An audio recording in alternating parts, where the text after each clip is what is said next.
It's real windy outside, so if you hear background noise, that's what that is.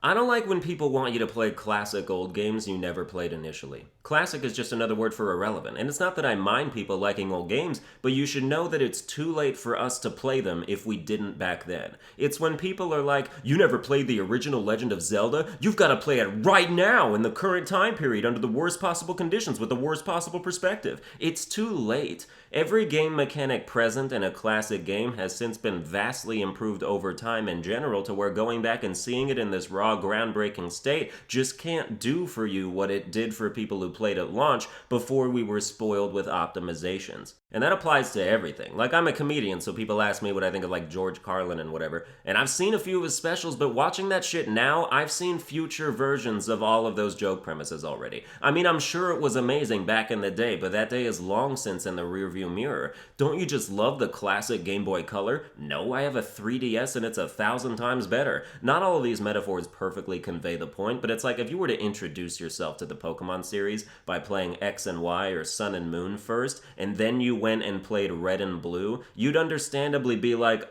this is fucking trash. Why does Squirtle's battle sprite from behind look like a pedophile with progeria, and why is Ice super effective against Gyarados? So if you missed out on a quote-unquote gem, that's it. Just take people's word for how incredible it is, and don't spoil the fantasy for yourself by actually playing a game that's old enough to vote. The decline of rhythm games is saddening. They were dead for a while, but they were poised to possibly make a comeback with Guitar Hero Live and Rock Band 4. Guitar Hero Live fucked up by needing in-game currency just to free play songs individually. You had to earn currency by playing songs you did not want to play in structured events, just so you could play the songs you wanted to play with no restrictions.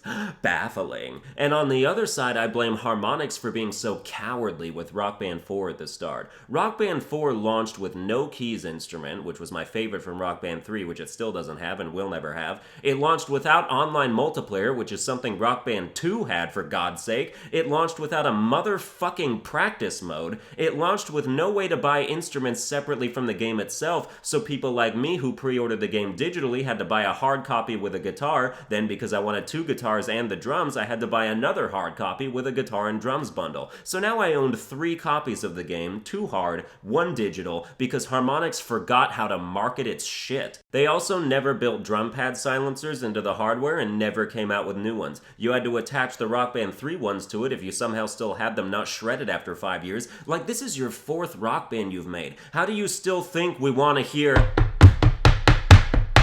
for 4 minutes a song? I want to hear the actual drum sounds on the TV, and people in my house want to keep having reasons not to kill themselves. Rock Band 4's standard song catalog is sorely lacking. Luckily, you could get a code to download every song you had from Rock Band 3, including DLC, but only if your account had data from the game in its system memory, which means if you had Rock Band 4 on PS4 but Rock Band 3 on the Xbox 360, you could shove both thumbs up your ass and skip down the road into oncoming traffic. Why was it restricted? Why would you not just put those songs in the game? You're trying to make a comeback. You were trying to make music games relevant and fun again. Why would you gate what could literally double or even triple your replay value behind something as pointlessly stupid as an account verification? Oh, only the true OG fans are worthy of extra songs? What's the alternative for someone new to the series? I played every music game since Guitar Hero 3. I have all 4 Rock Bands and you still manage to screw me. But for someone who has never played Rock Band before, how would you suggest they get those songs? You want them to go get Rock Band 3 also and just have 2 separate games for no reason? I mean, 3 was vastly superior anyway. They're probably better off getting that instead of 4, especially since you turned them away at the door for half your fucking content.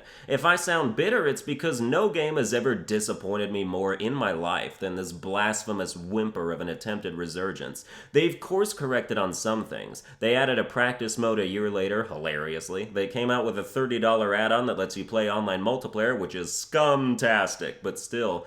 I know you have no money, but it's your own damn fault for refusing to invest in your own project. If you had this little confidence, why did you even do it? Probably to not close down if I had to guess. I wish EA would acquire Harmonix and then just destroy them mercilessly immediately. I played Rock Band 4 every day for like 6 months. You can't screw up the inherent fun of playing songs, unless your guitar hardware ships with a mass-produced glitch that causes every unit to occasionally malfunction and disconnect in the middle of songs and ruin your perfect streak, which absolutely did also happen. And did anyone ever test anything over there? But you sure can dishearten someone who was there when things were great and hoped for more of the same.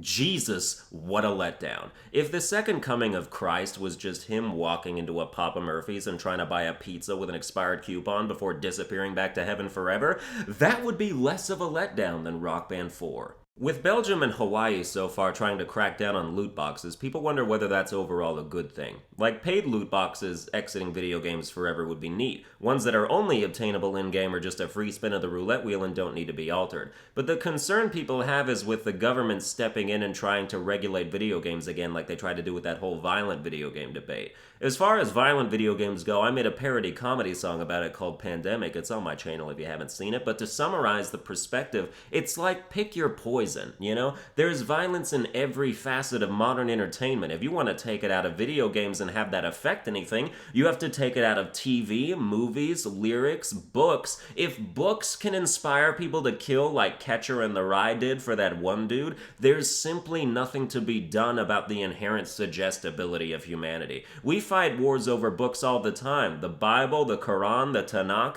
I'm sensing a pattern, but nobody's fought a war over a video game. Is it true that government regulating one aspect of video games we want them to could set a precedent for them to try and regulate other aspects we don't want them to? Sure. It's kind of like hiring an exterminator to rid your house of spiders, and then a few years later he comes back and is like, so we were thinking about how best to solve your cat problem. Like, I don't have a cat problem. I love my cats. Yeah, but we're starting to see cats as a problem. It is a slippery slope. So who's to say? I want paid loot boxes gone, but I don't want the devil doing me that favor, you know? Not that government is evil, it's just real imposing and will try to control everything and is run by demons. I don't like when people daftly give companies the benefit of the doubt in all situations. Like, people just found out that Destiny 2 has been throttling XP gains from sustained grinding, meaning the more you grind, the less XP you get, whereas if you grind a little at a time, there's no problem. And Bungie's statement on the matter screams purposeful involvement. They never addressed it as a bug. All they said was, we're not happy with the results. Yeah, I bet not, because the results turned out to be detectable. That's their main problem.